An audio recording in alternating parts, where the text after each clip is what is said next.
job opportunities will affect, I don't see how passage of the bill will affect job opportunities for black people when there's no law now that can create opportunities in employment even for white people. We don't think you fight fire with fire fists, we think you fight fire with water fists. We're going to fight racism, not with racism, but we're going to fight with solidarity. We say we're not going to fight capitalism with black capitalism, but we're going to fight it with socialism. Believe in nonviolence, the nonviolence theory? I believe in the teachings of the Holy Quran in that respect, that to never to be the aggressor.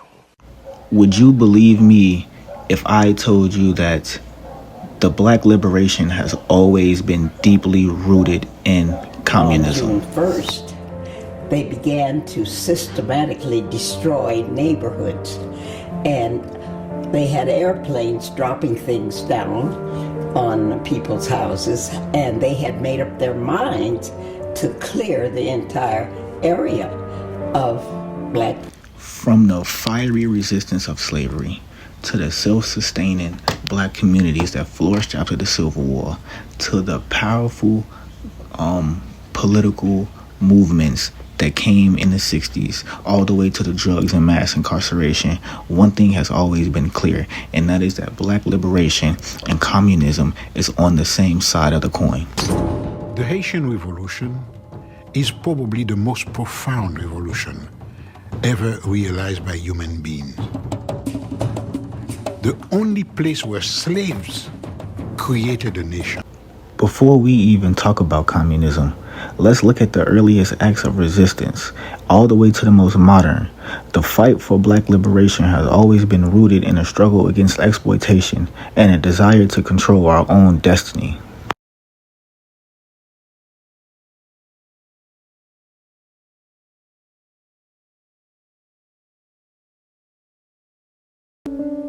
And Oklahoma is a unique space in terms of the number of African-American towns that were established. Some suggest upwards of 50 African-American towns. Between 1924 and 1928, Reverend S.S. Jones was going around documenting this sort of self-determined, vibrant African-American communities.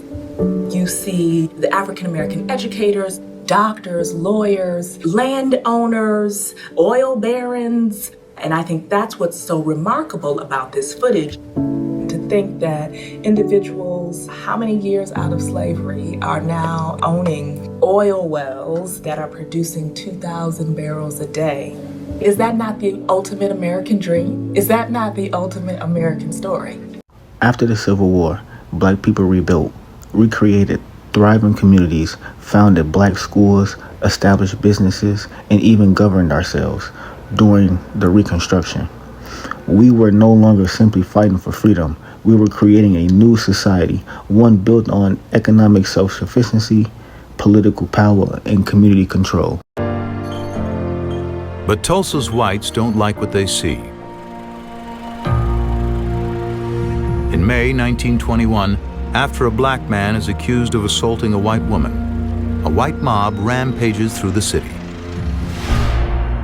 For a night and a day, they loot and burn Greenwood. A Fox News crew captures the only surviving footage. It is the bloodiest racial massacre in American history, leaving nearly 300 dead. The forces of white supremacy could not let this last. They destroyed our wealth, assassinated our leaders, and suppressed our political rights.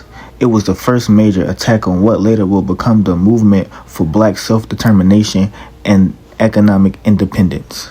The Black Panther Party was one of the most revolutionary movements in American history in the 1960s because not only did they protest police brutality, but they also provided real alternatives for black people, such as free health care clinics, the breakfast program, and community control. They really focused on the Marxist-inspired idea of self-determination and collective ownership. The desegregation decisions and other type of legislation and Supreme Court decisions depends upon changing the white man's mind. The Honorable Elijah Muhammad teaches us that our own mind has to be changed. We have to change our mind about ourselves. In what way? Well, so he teaches us the importance of moral reformation, a knowledge of self. And for instance, the average so-called Negro, he doesn't think that he can go into business and provide jobs for himself. And because of this, he thinks that he can only get a job from the white man, or he can only get clothes from the white man, or he can only get food from the white man. And we who follow the Honorable Elijah Muhammad are taught that the same thing that the white man has done for himself and his kind, if our people could if we could be cured of our slave mentality that was indoctrinated into us during slavery, we would realize that just as the white man can do these things for himself and his kind, we can get together in unity and harmony and do the same thing for ourselves and our kind. The Nation of Islam understood the importance of self-determination and preached it heavy. And through entrepreneurship and collective action, they built a great independent economy that gave black people resources. And although the Nation of Islam does not attach to any sort of political identity, the characteristics that they have taken on, such as self-determination, especially through creating our own narrative for ourselves, these are that of a communist. Resolutions which I want to highlight. Of course, Pan-Africanism from the very beginning was anti-colonial. From the very beginning, it was anti-colonial. It was weak. So when they came, they didn't say to the Queen, we're going to put you out of the country. They said, you must treat the natives right. You must educate them. You must prepare them for self-government. These are things that are weak, but they were anti-colonial in essence. We must not. Capitalism cannot unite Africa. Africa has to be united by socialism. Now, there's a lot of confusion. Let's not forget leaders like Stokely Carmichael connected black American issues with black oppressed people across the world, signifying a heavy call for global revolution and international unity, as well as socialism.